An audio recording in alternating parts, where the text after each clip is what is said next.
Bismillahirrahmanirrahim. Assalamualaikum warahmatullahi wabarakatuh. Waalaikumsalam warahmatullahi wabarakatuh. Bagaimana kabar kalian semua adik-adikku? Alhamdulillah luar biasa. Berkah Allahu Akbar. Dalam kesempatan kali ini saya akan bertanya tentang kehadiran. Apakah hadir semua hari ini? Alhamdulillah hadir. Baik. Saya sangat senang dan bahagia bisa mengajar lagi di kelas ini. Suasananya sangat indah, orang-orangnya sangat ceria, dan orang-orangnya yang sangat luar biasa. Alhamdulillah. Saya mengucapkan terima kasih dan saya akan memberikan yang terbaik, dan apapun yang saya berikan mudah-mudahan menjadikan amal ibadah buat kita semua. Amin. Teman-teman, sebelum kita belajar, mari kita berdoa. Diawali dengan membaca Asmaul Husna. Berdoa dimulai.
Ayo menghindari sifat tercela dengan kompetisi. Dasar pertama 1.1 meyakini hubbu dunia, hasad, ujub, sombong, ria dan sifat keturunannya adalah larangan agama Islam.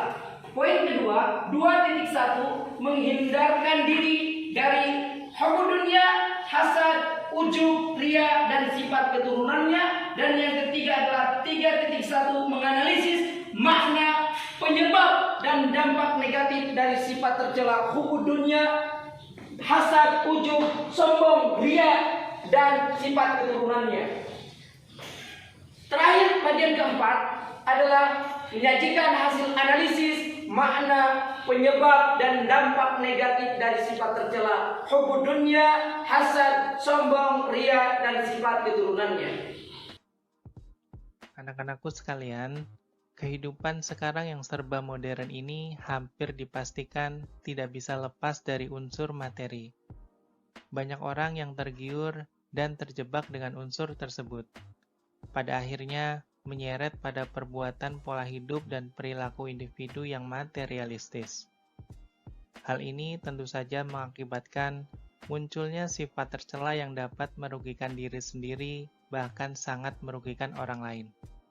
Di antara sifat tercela tersebut adalah hubbu dunya, hasad, ujub, sombong, ria, dan sifat-sifat turunannya. Lantas, apa saja dampak negatif perilaku tercela seperti hubbu dunya, hasad, ujub, sombong, dan ria tersebut? Untuk Assalamualaikum warahmatullahi wabarakatuh. Waalaikumsalam warahmatullahi wabarakatuh. Saya akan memaparkan materi tentang sifat tercela. Yang pertama, pengertian sifat tercela, pengertian tentang hub al-dunya. Yang pertama dari naklinya Quran surah Al-Hadid surah 57 ayat 20. Ketahuilah bahwa sesungguhnya kehidupan dunia ini hanyalah permainan dan suatu yang melalaikan, perhiasan dan bermegah-megah di antara kamu, serta berbangga-banggaan tentang banyaknya harta dan anak. Pengertian hub al-dunya adalah cinta dunia yang berlebihan. Penyebab hub al-dunya menganggap dunia sebagai tujuan utama, bukan sebagai sarana mencapai dunia akhirat. Yang kedua, suka mengumpulkan harta dengan menghalalkan berbagai macam cara.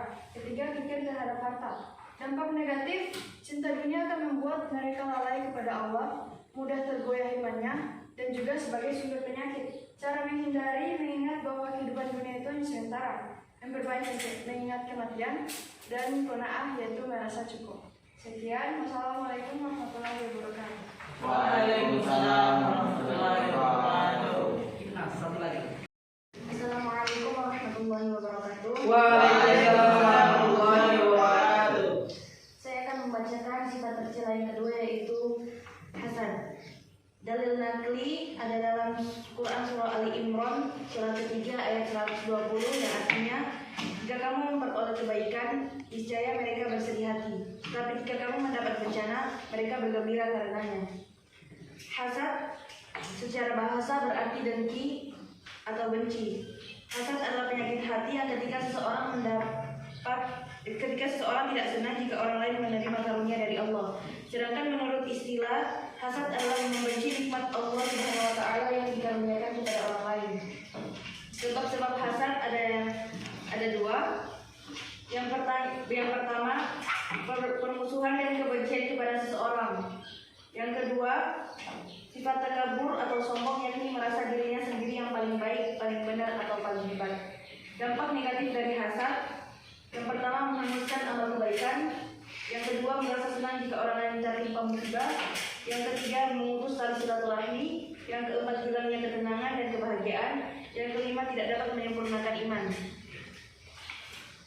Cara menghindari perilaku hasad ada 5. Yang pertama, memperbanyak bersyukur atas nikmat yang Allah berikan. Yang kedua, menanamkan kesadaran bahwa sifat hasad akan membawa seseorang menderita batin. Yang ketiga, berpikir positif atas segala kejadian yang menimpa kita.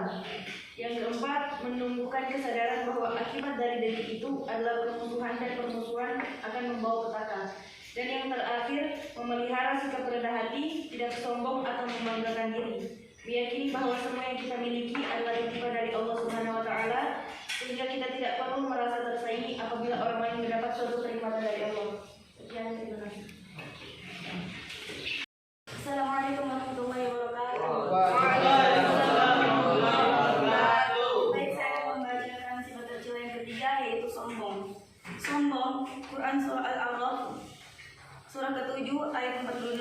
Tidak pernah masuk surga seseorang yang di hatinya terdapat kesombongan sebesar buah zarah.